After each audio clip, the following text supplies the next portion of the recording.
Rain lashed against the window, mirroring the storm raging inside Amal. 10 years.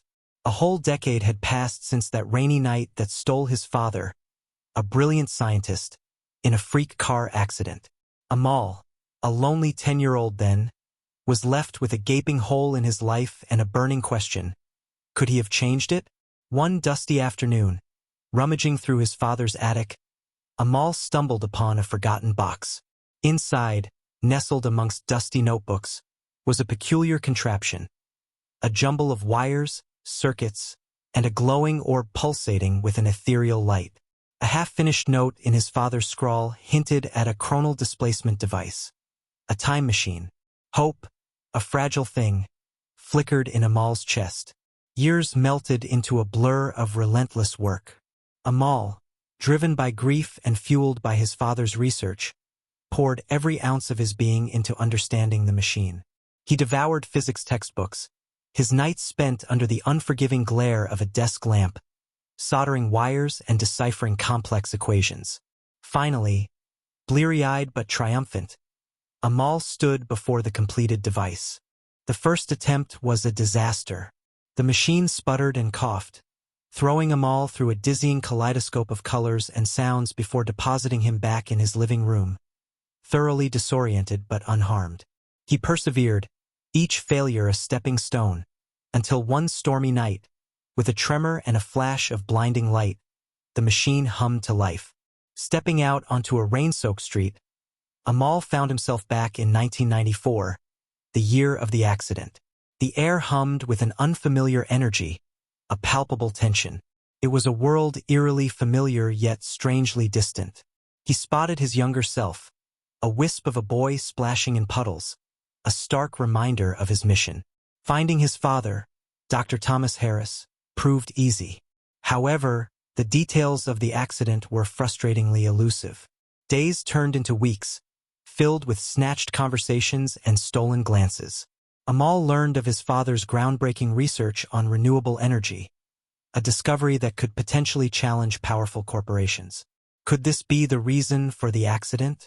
A seed of suspicion bloomed in his heart.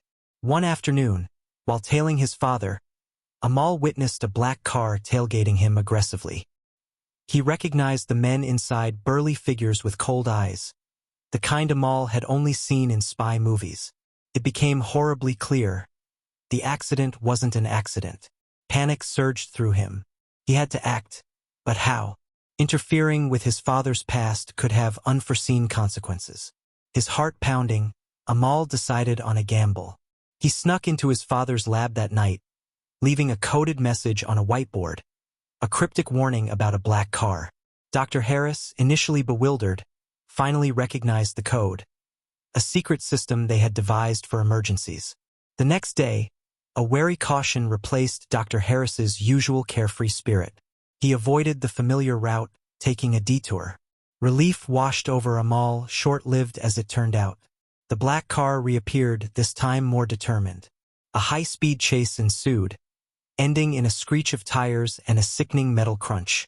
However, it wasn't his father's car that had been hit, but the black car itself. A lone figure stumbled out, momentarily stunned, before disappearing into the night. Amal found his father shaken but unharmed. In a tense hug, they shared an unspoken understanding. The future had been rewritten, but at a cost. The knowledge that someone out there wanted his father silenced gnawed at Amal. He had won a battle, but the war was far from over. A heavy decision weighed on him. Staying in the past meant losing his own life, the one he had built with the knowledge gleaned from the future. With a tearful goodbye, he activated the time machine. Amal promised that he would continue to leave subtle nudges to help his father. 2 minutes later, the familiar vortex swallowing him whole. He returned to his own time, a bittersweet ache in his heart. In present time, Dr. Harris was alive, older and a little wiser. Amal's mission succeeded. They rebuilt their bond, stronger for the ordeal. The time travel had rewritten his life, etching in an unyielding determination to fight for a future where his father's inventions could change the world, not end it. Back in the past, Dr. Harris, aware of the near-miss thanks to Amal's cryptic warning, redoubled his security measures. Yet, a nagging unease lingered in Amal's gut. The shadowy corporation remained a threat. One evening, while scouring his father's research notes, Amal stumbled upon a cryptic symbol, a stylized raven. He vaguely remembered seeing it on the arm of one of the men in the black car. A frantic search through online databases yielded a chilling result. The symbol belonged to Ethel, a ruthless energy conglomerate notorious for silencing innovation that threatened their fossil fuel monopoly. The revelation sent a jolt of fear through Amal. Ethel wouldn't give up easily. He needed to find a way to protect his father's work and dismantle Ethel's stranglehold on energy production. But how? Direct confrontation was out of the question. He was no fighter, and Ethel's reach was far-reaching. The answer came in a flash of inspiration: his father's research.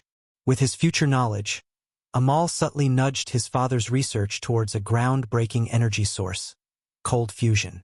It was a theoretical concept, a scientific holy grail, but with his knowledge of future advancements, Amal could fast-track its development. The path was long and arduous. Years were spent in the lab, filled with late nights, dead ends, and exhilarating breakthroughs.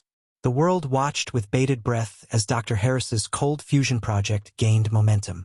Ethel, sensing the threat, tried everything to sabotage the research. They launched smear campaigns, infiltrated their lab with spies, even attempted to buy Dr. Harris's silence with exorbitant sums. Amal countered each move with cunning precision. He anticipated Ethel's tactics, using his knowledge of the future to warn his father and plug security holes. The race for cold fusion became a silent war, fought in clandestine laboratories and back-alley deals. Finally, the day arrived. Dr. Harris announced a breakthrough, a sustained cold fusion reaction. The world erupted in celebration. Renewable energy, clean and limitless, was no longer a dream. Ethel's grip on the energy market began to crumble. However, the victory came at a price.